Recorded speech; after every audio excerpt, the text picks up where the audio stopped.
Hello बच्चों, मेरा नाम है कृष्ण मोहन।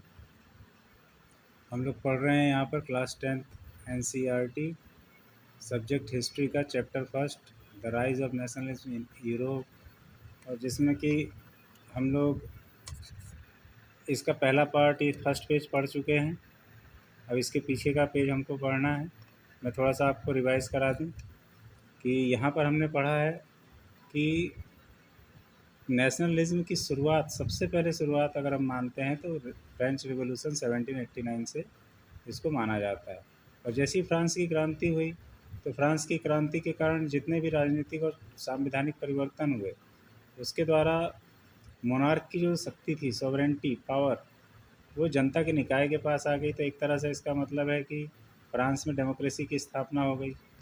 अब जैसे ही फ्रांस में डेमोक्रेसी की स्थापना हुई, अब इसके बाद हमने ये पढ़ा कि डेमोक्रेसी की स्थापना के पहले एक बैकअप दिया गया कि यहाँ पर लोगों को पहले से एक करने के लिए, राष्ट्र बनाने के लिए क्रांतिकारियों ने बहुत प्रयास किए थे, है ना। तो सारी चीज़ें हमको समझ में आ चुकी हैं यहाँ पर। और उसके बाद जब फ्रांस में लोकतंत्र की स्थापना हो गई, एक तरह से डेमोक्रेसी की, अब निकाय में आ गई, जनता के निकाय में आ गई मोनार्की की ताकत, तो उसको हम डेमोक्रेसी ही कहेंगे। तो जब डेमोक्रेसी की स्थापना यहाँ पे आ गई तो वहाँ पर क्रांतिकारियों ने फर्दर एक रास्ता बनाया।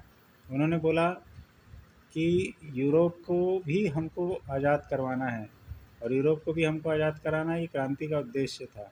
तो इस उद्देश्य को लेकर फ्रेंच आर्मी जो थी पूरे यूरोप में अब्रॉड फैलने लगी और वहाँ पर मोनार्की को, सिस्टम को ख़त्म करने की कोशिश करने लगी। और एक तरह से उन्होंने मोनार्की को तो ख़त्म किया वहाँ पर, लेकिन डिक्टेटरशिप को जन्म दे दिया। तो इसी क्रम में हमने ये पढ़ा कि फ्रेंच आर्मी अब लोगों को आज़ाद कराने के नाम पे चली पूरे यूरोप में, और लगभग उसने मोनार्की तो सब जगह से ख़त्म कर दी, लेकिन उनको पॉलिटिकल फ्रीडम नहीं मिली। इस तरह से उन्होंने एक तरह से डिक्टेटरशिप वाला सिस्टम चालू कर दिया नेपोलियन ने। और ये राष्ट्रवाद की बात लेके जा रही है फ्रेंच आर्मी पूरे यूरोप में। अब इसके आगे हम पढ़ने वाले हैं, ठीक है बच्चों। फिर नेक्स्ट पेज में जो हम पढ़ने जा रहे हैं, यहाँ पर ये मैप दिया हुआ है और ये मैप है यूरोप का। ये देखिए, ये जो फ्रांस है, फ्रांस जहाँ पर क्रांति हुई थी, और फिर यहाँ से फ्रेंच आर्मी जो आगे बढ़ी थी, ये देख पा रहे हैं आप, फ्रांस की आर्मी यहाँ से निकली। ये स्विट्ज़रलैंड है, ये नीदरलैंड्स है, ये small states, kingdom of two Sicilies, ये कोर्सिका, कोर्सिका यहीं का था नेपोलियन, यहाँ पे उसका जन्म हुआ था। तो इधर अपन आगे आ जाओ, इसी को हम प्राचीन जो रोम की सभ्यता है वो इसी को बोलते हैं हम। ये टू सिसिलीज वाला ये रोम की सभ्यता है, रोमन सिविलाइजेशन। और ये ग्रीक सिविलाइजेशन जिसको हम बोलते हैं ग्रीक की सभ्यता, जो यहाँ से शुरू हुई थी क्रीट से। ये ओटोमन एम्पायर, ये सीरिया, पैलेस्टाइन, साइप्रस। तो ये है इजिप्ट। ये मैप कब का है यूरोप का? ये मैप है 1815 का, Europe after the Congress of Vienna. यानी जो सभा हुई थी वियना में, और कई सभाएं हुई थी, जब फ्रांस के नेपोलियन को हरा दिया गया था मित्र राष्ट्रों के द्वारा। उसने बहुत उत्पात मचा के रखा था पूरे यूरोप में।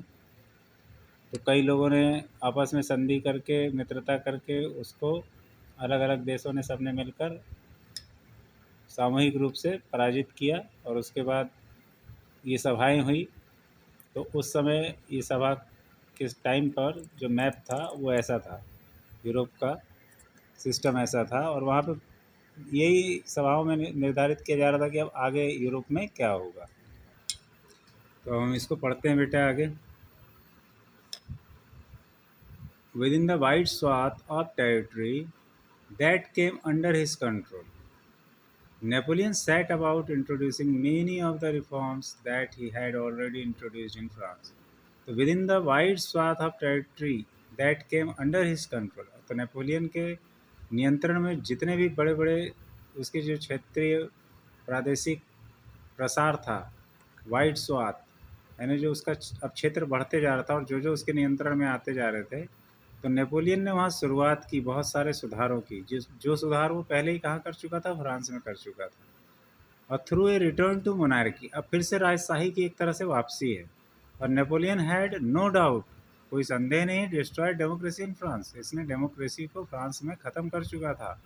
But in the administrative field he had incorporated revolutionary principles in order to make the whole system more rational and efficient। यानी डेमोक्रेसी को तो ये समाप्त कर चुका था, लेकिन जो प्रशासनिक क्षेत्र था वहाँ पर इसने बहुत सारे नए नए क्रांतिकारी, नए नए नहीं, इनकॉर्पोरेटेड शामिल किए जो क्रांतिकारी सिद्धांत थे, क्रांतिकारियों के, रिवोल्यूशनरी पीरियड्स के। क्रांति के समय में जो सिद्धांत लोगों ने बनाए थे कि हमको फ्रांस को आज़ाद कराना है मोनार्की से, और क्यों कराना है, तो वो सारे सिद्धांतों को किस तरह से हम, फ्रांस जब आज़ाद होगा तो वहाँ का सिस्टम कैसा होगा, लोगों को क्या सुविधाएं प्रदान की जानी चाहिए, तो उस तरह से इसने कुछ सुधार किया उन चीज़ों को ध्यान में रख के कि अब ये फ्रांस का जो होल सिस्टम है वो कैसा हो जाए, तार्किक हो जाए और कुशल भी हो जाए।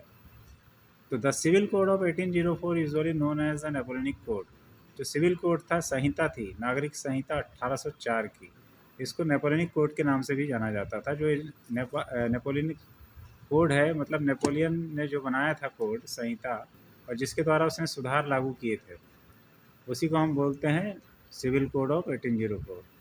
Did away with all privileges based on birth, तो क्लर्जी का जो फर्स्ट स्टेट था क्लर्जी, सेकंड स्टेट था नोबिलिटी, और थर्ड स्टेट, इस तरह से फ्रांस 3 भागों में बटा हुआ था। तो जो प्रिविलेजेस थे फर्स्ट स्टेट के और सेकंड स्टेट के, उसको नेपोलियन जैसे ही आया और डिक्टेटर बना, उसने ख़त्म कर दिया, ये जो प्रिविलेजेस क्लर्जी और नोबिलिटी को मिले हुए थे। और established equality before the law, हमारे संविधान में भी बोला जाता है कि nobody can be deprived of his legal rights against law, यानी विधि के बिना किसी को उसके विधिक अधिकारों से वंचित नहीं किया जा सकता। Established equality before the law, और लॉ के सामने, कानून के सामने सभी को एक कर दिया, सबको समान बना दिया नेपोलियन ने। And secured the right to property, और संपत्ति के अधिकार को संरक्षित कर दिया नेपोलियन ने। पहले कोई भी संपत्ति को ना तो खरीद सकता था ना तो बेच सकता था, जो पहले से जो व्यवस्थाएं थी वही चली आ रही थी, लेकिन अब नेपोलियन के द्वारा उस पुराने सिस्टम को ख़त्म कर दिया गया था। अब कोई भी प्रॉपर्टी को खरीद और बेच सकता था। This code was exported to the regions under French control, और ये जो नेपोलियन ने संहिता बनाई थी, सिविल कोड नागरिक संहिता बनाई थी 1804, तो उसके कंट्रोल में जितने भी फर्दर क्षेत्र आने लगे थे उस सभी जगहों पर उसने इसको लागू कर दिया था। In the Dutch Republic, in Switzerland, in Italy and Germany, ये जितने भी क्षेत्र थे सभी जगहों पर इसने सिविल कोड को लागू कर दिया था। नेपोलियन सिंप्लीफाइड एडमिनिस्ट्रेटिव डिविजन्स, और इसने बहुत सरल बना दिया था। जितने भी प्रशासकीय तंत्र थे नेपोलियन के पहले वाले, वहाँ कार्य बहुत जटिल होता था, जनता को भी बहुत दिक्कत होती थी, और प्रशासकीय जो तंत्र थे, प्रशासक थे, विभाग थे, उनको भी बहुत दिक्कतें महसूस होती होंगी, क्योंकि उस समय बहुत सारे अलग अलग सिस्टम, हर जगह अलग अलग प्रकार का सिस्टम था, छोटे छोटे क्षेत्रों में इधर अलग उधर अलग, बहुत दिक्कत होती थी, लेकिन नेपोलियन ने उसको सरल बना दिया। एबोलिश द फ्यूडल सिस्टम, और जो सामंती प्रथा थी, जागीरदारी प्रथा जो चलती थी, उसको भी इसने समाप्त कर दिया। एंड फ्रीड पीसेंट्स फ्रॉम सर्वडम, उस समय के किसान बेचारे बहुत गुलामी का जीवन जो जीते थे, तो गुलामी एक तरह से इसने पूरी तरह से समाप्त कर दिया। एंड मेमोरियल ड्यूज़, और जो ऋण वगैरह लेते थे किसान, गरीब लोग, जिनको ज़रूरत पर बड़े लोगों से ऋण लेना पड़ता था, तो वो ड्यू जिसके ऊपर कर ऋण था, अब जैसे सरकार, हमारी भारत सरकार भी कई बार ऋण को माफ़ कर देती है, तो इस तरह से नेपोलियन ने भी ऋणों को माफ़ कर दिया। अब कोई बाध्य नहीं था पुराने ऋणों को चुकाने के लिए। इन द टाउन्स टू, और नगरों में भी गिल्ड रिस्ट्रिक्शंस वर रिमूव, जितने भी परंपरा से चले आ रहे प्रतिबंध थे नगरों में भी, उन सबको हटा दिया गया। Transport and communication systems were improved, और आवागमन के साधन और संचार के साधनों में सुधार लाया गया। Peasants, artisans, workers and new businessman, जितने भी किसान थे, कलाकार थे, कारीगर थे, काम करने वाले जो भी लोग हैं, और नए नए जो व्यापारी हैं, enjoyed a new found freedom, तो जितने भी कारीगर, कर्मचारी, व्यापारी, इन लोगों ने न्यू फाउंड फ्रीडम, इनको नई जो आज़ादी मिली थी एक तरह से प्राप्त हुई थी, इसको बहुत इन्जॉय कर रहे थे, बहुत अच्छी लग रही थी इनको। Businessman and small scale producers of goods, जितने भी व्यापारी थे और छोटे छोटे उत्पादक थे, जितने भी लोग जो छोटे छोटे उद्योग करते थे इन पर्टिकुलर, खास रूप से begin to realise that uniform laws, standardised weights and measures, जितने भी अब कानून सबके लिए समान कर दिया गया था, स्टैंडर्डाइज्ड वेट्स हो गए थे, मेजर्स मापमान नाप तोल की सभी चीज़ें एक समान कर दी गई थी, एंड कॉमन नेशनल करेंसी, ये रियलाइज़ करने लगे थे जितने भी स्मॉल और बिजनेसमैन लोग थे और स्मॉल स्केल प्रोड्यूसर्स थे, ये लोग रियलाइज़ करने लगे थे कि अब सारी चीज़ें जो एक जैसी हो गई, एक जैसा कानून बन गया है, नाप तोल का सिस्टम एक जैसा हो गया है और करेंसी भी एक जैसी हो गई है। पहले फ्रांस में जब फुल फ्लेज्ड टेरिटोरियल एम्पायर था, ये मल्टी डायनेस्टिक, और हर जगह पर अलग अलग प्रकार के इनको शुल्क देने पड़ते थे, कर देने पड़ते थे, सीमा शुल्क वगैरह, नापने के अलग अलग व्यवस्थाएं थी, करेंसी अलग अलग थी, फिर उसका एक्सचेंज, ज़माने भर का इनको बहुत सारी प्रॉब्लम का सामना करना पड़ता था। लेकिन खास रूप से अब जिन समस्याओं का ये सामना करते थे पहले, तो अब ये रियलाइज़ करने लगे, महसूस करने लगे कि अब सब कुछ एक जैसा हो गया है, और ये जो एक जैसा सब कुछ हो गया है तो वुड फैसिलिटेट, अब ये सुविधा देगा उनको, किस क्या सुविधा देगा, तो movement and exchange of goods, अब ये एक तरह एक जगह से दूसरी जगह पर अपना सामान ले जा सकेंगे और उनका एक स्थान, एक से एक प्रकार के माल को दूसरे प्रकार के माल में परिवर्तित भी कर पाएंगे, and capital from one region to another, और जो इनकी पूंजी थी चाहे वो किसी भी रूप में हो, तो उसको एक क्षेत्र से दूसरे क्षेत्र पर ये क्षेत्र में स्थानांतरण कर सकते थे। However in the areas conquered, यद्यपि जो जीते हुए क्षेत्र थे, the reactions of the local population to French rule were mixed. Napoleon ने जितने भी फ्रांस का नेपोलियन जो इसने क्षेत्र जीत लिए थे, तो वहाँ के जो लोग थे उनका जो रिएक्शन था फ्रांस के शासन के प्रति, वो मिक्स प्रकार का था, मिश्रित था, कुछ लोग अच्छा समझते थे, कुछ लोग बुरा समझते होंगे। तो चलिए देखते हैं आगे।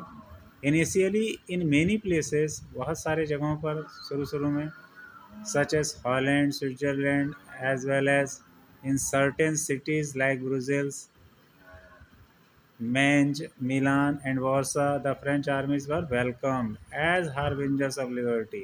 इन्हें उदारता को, उदारवाद को लाने वाला देवदूत समझा गया इन क्षेत्रों में, और फ्रेंच आर्मी का स्वागत किया गया। बट द इनिशियल एंथुसियाज्म, लेकिन जो प्रारंभिक उत्साह था, सून टर्न टू हॉस्टिलिटी, ये शत्रुता में बदल गया।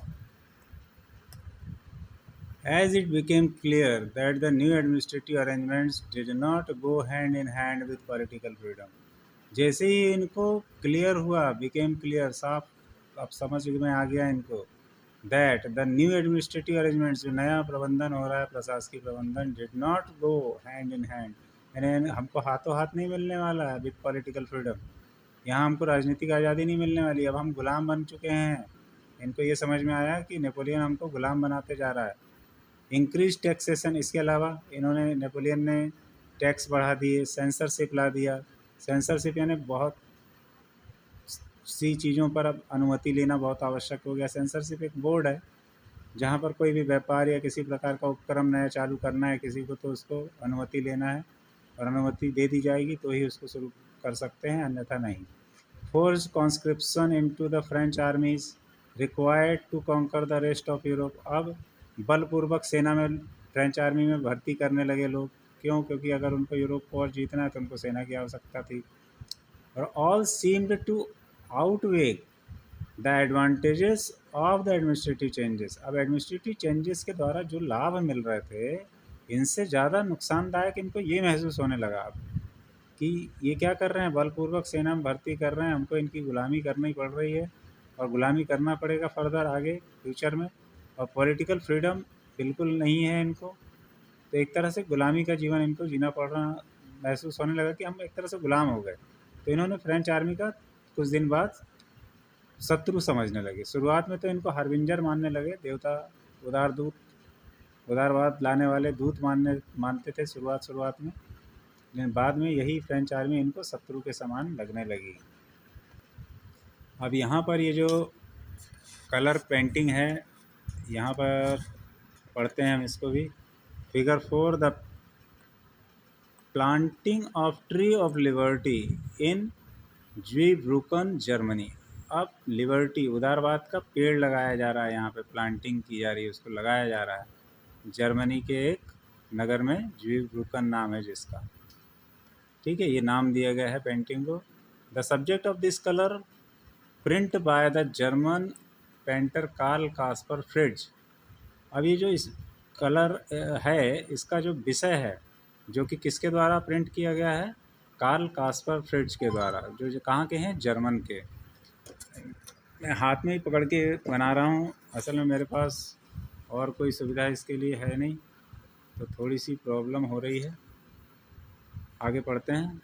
Is the occupation of the town of Zweibrücken, यानी ये कब्जा है ज्वीब्रुकन नगर जो जर्मन का है, by the French आर्मीज। French army ने इस नगर पर कब्जा कर लिया है। और French soldiers recognisable bye there blue, white and red uniforms. और यहाँ पे जो फ्रेंच के सोल्जर्स हैं उनको देखा जा सकता है ये ब्लू कलर में और रेड कलर में और वाइट कलर में, इनकी यूनिफॉर्म्स के द्वारा पहचाना जा सकता है कि फ्रेंच आर्मी है।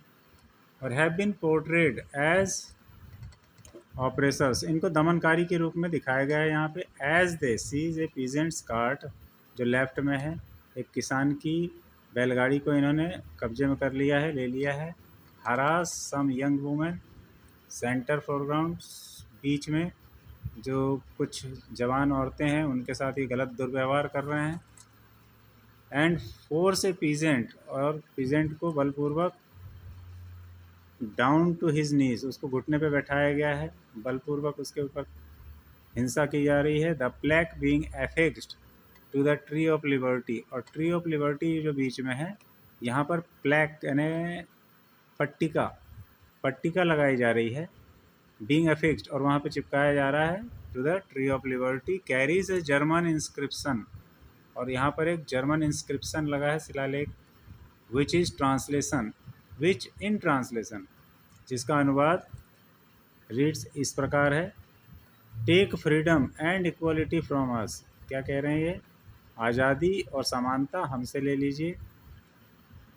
द मॉडल ऑफ ह्यूमैनिटी, मानवता का नमूना है। और this is a sarcastic reference to the claim of the French as being liberators who opposed monarchy in the territories they entered. और ये एक तरह से सार्कास्टिक यानी व्यंग बताया गया है, व्यंग के रूप में दिखाया गया है फ्रांस के दावे को, फ्रेंच आर्मी के दावे को, जो ये दावा करती है कि वो क्या हैं, लिबरेटर्स हैं, वो उदारवाद लाने वाले हैं। वो अपोज मोनार्की, जिन्होंने मोनार्की का विरोध किया इन द टेरिटरीज दे एंटर, और जहाँ जहाँ वो एंटर हो रहे थे वहाँ पे ये कह रहे थे कि हम मोनार्की का विरोध कर रहे हैं। एक तरह का व्यंग है, वास्तव में ये सच्चाई नहीं थी।